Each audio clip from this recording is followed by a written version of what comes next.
امام انقلاب مولانا عبید اللہ سندھی رحمۃ اللہ علیہ کی ذاتی ڈائری پیش خدمت ہے، جس کے مرتب عبد القدوس قاسمی ہیں۔ میری زندگی پوچھتے ہیں وہ کہ غالب کون ہے، کوئی بتلاؤ کہ ہم بتلائیں کیا۔ لاہور کے اخبارات میں میرے متعلق محبت آمیز مقالات شائع ہو رہے ہیں۔ میں مقالہ نگار عزیزوں کی قدر کرتا ہوں، لیکن میری شخصیت اور ابتدائی تعلیم اور عام حالات میں اس قدر فحش غلطیاں موجود ہے کہ میں بدون شرم محسوس کیے پڑھ نہیں سکتا، اس لیے تصحیح کے لیے چند واقعات مختصراً لکھنے پر مجبور ہوں۔ میرا خاندان اور مولد: میں ضلع سیالکوٹ کے ایک گاؤں چیاوالی میں پیدا ہوا۔ ہمارے خاندان کا اصلی پیشہ زرگری ہے، لیکن عرصے سے ایک حصہ سرکاری ملازمت میں شامل ہو گیا ہے اور بعض افراد ساہوکارہ بھی کرتے ہیں۔ میں عموماً حضرت سلمان فارسی رضی اللہ عنہ کی اتباع میں اپنا نام عبید اللہ ابن اسلام لکھا کرتا ہوں، مگر بعض عرب دوستوں کے اصرار سے والد کی طرف منسوب کر کے لکھنا پڑا تو عبید اللہ ابن ابی عائشہ لکھا۔ میری بڑی ہمشیرہ کا نام جیونی تھا۔ میں نے ارادہ کر لیا ہے کہ اگر کسی نے اس سے زیادہ تصریح کے لیے کہا تو عبید اللہ ابن راما بن رائے لکھوں گا۔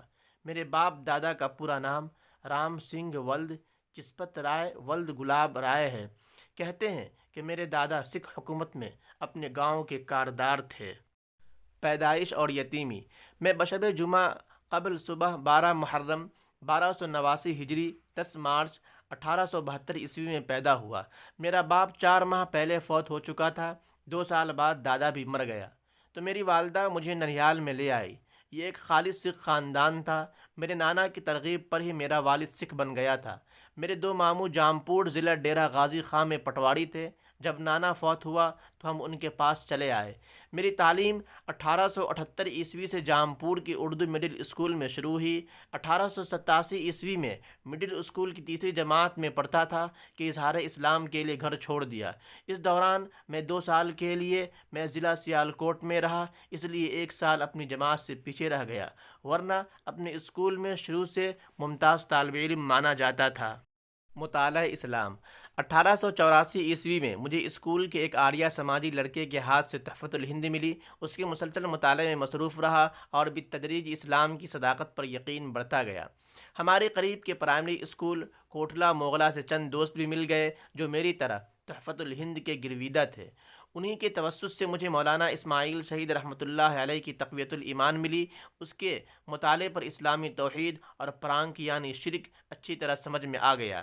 اس کے بعد مولوی محمد صاحب لکھنوی کی کتاب احوال الآخرت پنجابی زبان میں ایک مولوی صاحب سے ملی۔ اب میں نے نماز سیکھ لی اور اپنا نام تحفۃ الہند کے مصنف کے نام پر عبید اللہ خود تجویز کیا۔ احوال الآخرت کا بار بار مطالعہ اور تحفۃ الہند کا وہ حصہ جس میں نو مسلموں کے حالات لکھے ہیں، یہی 2 چیزیں جلدی اظہار اسلام کا باعث بنی، ورنہ اصلی ارادہ یہ تھا کہ جب کسی ہائی اسکول میں اگلے سال تعلیم کے لیے جاؤں گا تو اس وقت اظہار اسلام کروں گا۔ اظہار اسلام: 15 اگست 1887 عیسوی کو توکلاً علی اللہ نکل کھڑا ہوا۔ میرے ساتھ کوٹلہ مغلان کا ایک رفیق عبد القادر تھا۔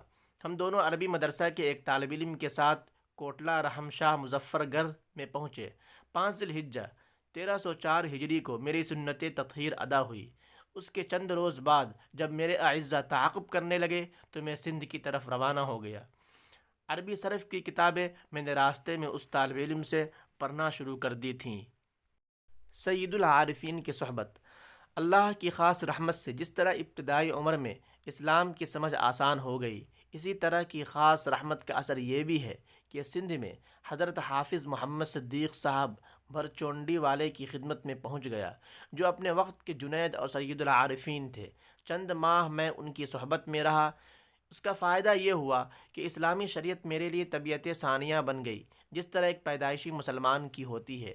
حضرت نے ایک روز میرے سامنے اپنے لوگوں کو مخاطب فرمایا، غالباً مولانا ابوالحسن امروٹی، جن کا ذکر آگے آئے گا، اس مجمع میں موجود تھے، کہ عبید اللہ نے اللہ کے لیے اپنے ماں باپ کو چھوڑا، اس لیے اب اس کے ماں باپ ہم ہیں۔ اس کلمہ مبارک کی تاثیر خاص میرے دل میں محفوظ ہے۔ میں انہیں اپنا دینی باپ سمجھتا ہوں، اور اسی لیے سندھ کو مستقل وطن بنایا یا بن گیا۔